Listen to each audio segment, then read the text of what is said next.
Mani sauc Izolda Helma Gūtmane, un es esmu dabazinības skolotāja. Paskatīsimies, kā būtu, ja skolā nebūtu skolotāja.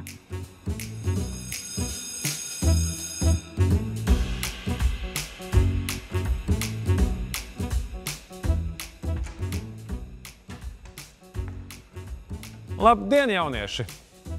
Tā nu ir gadījies, ka mūsu skolas bibliotekāre, kura jums pasniedz arī bioloģiju, ir saslimusi. Bet bēdam nav vietas.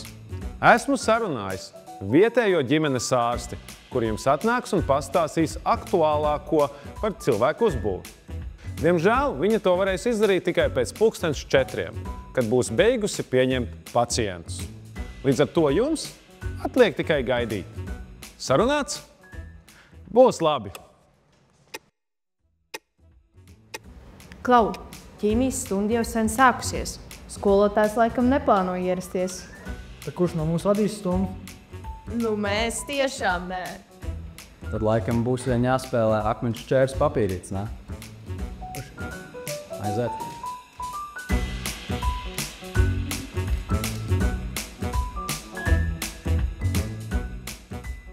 Es gribu, lai skolēns māca skolotāji. Tāpēc, ja esi jaunais bioloģijas, ķīmijas vai matemātikas skolotājs, piesakies OLFA, Centrālās laboratorijas un Veselības centra apvienības stipendijai līdz 22. aprīlim. Vairāk informācijas šeit.